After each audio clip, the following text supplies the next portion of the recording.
Hi friends, welcome to our channel. ഇന്ന് നമ്മളൊരു പുതിയൊരു വീഡിയോ ആണ് എടുക്കാൻ പോകുന്നത്. അതായത് ഇന്നല്ല 2 മാസം മുന്നത്തെ എടുത്തൊരു വീഡിയോ ആണ് കേട്ടോ. റമദാനിന് മുന്നെടുത്തൊരു വീഡിയോ ആണ്. അതും ഇക്കാടെ വീട്ടിൽ നിന്ന്. കാരണം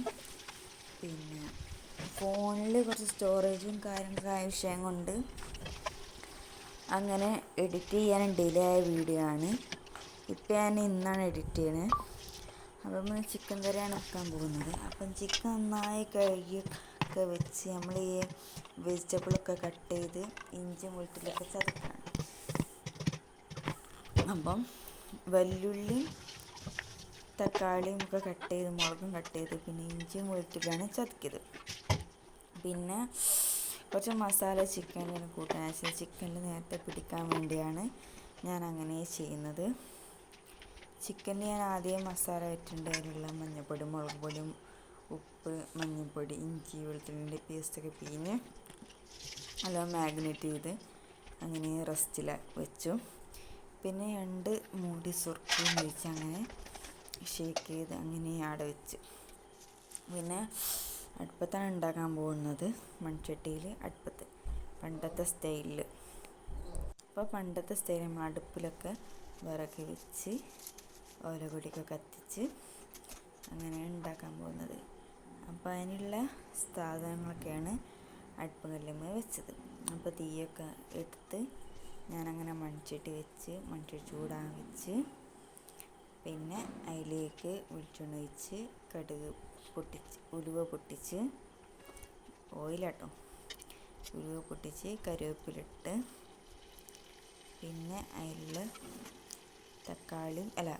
വല്യുള്ളിയും മുളകൊക്കെ ഇട്ട് നല്ലോണം വഴറ്റി വഴറ്റുന്ന വീഡിയോ കാണിച്ചു തരാം.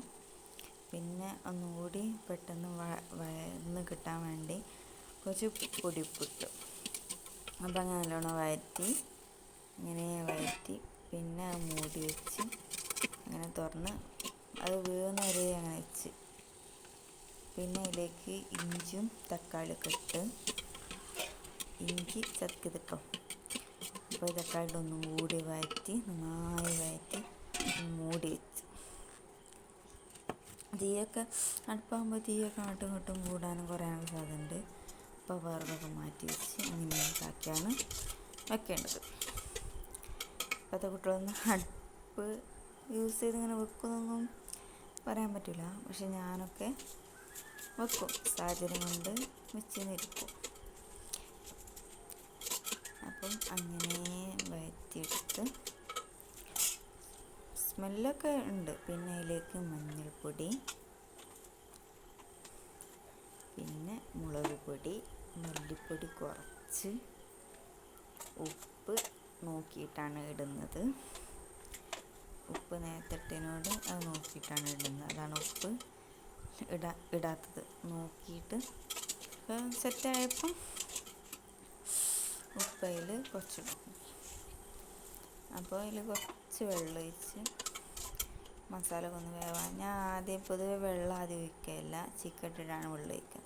അപ്പോൾ ചിക്കന് ഒരു ഫ്രൈ ചെയ്യാനുള്ളത് മാറ്റി വെച്ച് അങ്ങനെ കറിയിലേക്ക് ഇട്ട്, അപ്പോൾ അതിലൂടെ പാൽ വന്നാട്ടോ. അപ്പോൾ അങ്ങനെ നമ്മൾ ചിക്കന് വേവാൻ വേണ്ടി എടുത്ത് വെച്ച് നല്ലോണം നന്നായി മിക്സാക്കി കേട്ടോ. ഇതിൻ്റെ മലപ്പുറം വീട്ടിലുള്ള വ്ളോഗാണ് കേട്ടോ. അതിലേക്ക് കുറച്ച് ചിക്കൻ മസാല ഇട്ട് അങ്ങനെ നന്നായി വഴറ്റി, പിന്നെ കുറച്ചും കൂടി പാകത്തിന് വെള്ളമൊഴിച്ച് നോക്കിയാണ്ട് വെള്ളമൊഴിച്ച് അങ്ങനെ ഇതായിട്ട് ഇങ്ങനെ വഴറ്റിയെടുത്തു. അപ്പോൾ ഈ പണ്ടത്തെ സ്റ്റൈലിൽ കറി വെക്കണമൊക്കെ ഉണ്ടെങ്കിൽ പറയണേ, ടീനേജ് കറി കേട്ടോ. അപ്പോൾ അങ്ങനെ നന്നായി വഴറ്റി നമ്മളെ ചിക്കൻ കറി റെഡി ആയിക്കൊണ്ടിരിക്കുകയാണ്. പിന്നെ ഞാൻ ഏകദേശം 70% വന്നപ്പം മല്ലിച്ചപ്പ് ഇങ്ങനെ തേന മുകളിലിട്ട് പിന്നെ നന്നായി വഴറ്റി മല്ലിച്ചപ്പ് കൈകാട്ടിട്ട് നല്ലോണം വഴറ്റി. കുഴപ്പമൊന്നുമില്ല, ടേസ്റ്റ് കുഴപ്പമൊന്നുമില്ല. മുളകിനും ഉപ്പിന് കുറച്ച് കുറവുണ്ട്. അപ്പം അങ്ങനെ അതും ഇട്ട് പിന്നെ നല്ലോണം വയറ്റുണ്ടാക്കി. ചിക്കൻ കറിയൊക്കെ റെഡിയായി. പിന്നെ ഞാൻ കുളിക്കാൻ പോയി. കുളിച്ച് വന്നതിന് ശേഷം ഫുഡ് കഴിക്കാൻ വേണ്ടി ചിക്കൻ കറി തുറന്ന് നല്ല സ്മെല്ല്. വാവ്, അപ്പോൾ നല്ല സ്മെല്ല്. അപ്പം കുളി കഴിഞ്ഞ് വന്നതിന് ശേഷം ചിക്കൻ കറിയും ചോറും എടുത്ത് കഴിച്ചു. പിന്നെ ഞാൻ കഴിക്കുന്നതിനിടയിൽ ഉമ്മ, അതായത് ഇക്കാൻ്റെ ഉമ്മ എന്തൊക്കെയൊക്കെ ചോദിക്കുന്നുണ്ട്. നോമ്പ് പണി പിന്നെ നനച്ചുളീനെ കുറിച്ച്. അങ്ങനെ നനച്ചുളീനെ കുറിച്ച് ഞാൻ ചോദിക്കുന്നു. നോമ്പിന് മുന്നേ അല്ലേ, അപ്പം നനച്ചുളീനെ കുറിച്ച് ഞാൻ ഓരോന്നും ചോദിക്കുന്നുണ്ട്. ഞാൻ ഫുഡ് കഴിക്കണമുണ്ട്. അപ്പം അങ്ങനെ നമ്മൾ വ്ളോഗ് ഇവിടെ വൈൻഡപ്പ് ചെയ്യാൻ പോകുന്നത്, ഞാൻ ഈ ഫുഡ് കഴിച്ചുകൊണ്ടാണ് വൈൻഡപ്പ് ചെയ്യാൻ പോകുന്നത്. അപ്പോൾ അതാ ഈ കണ്ണാടിയും പൊട്ടി.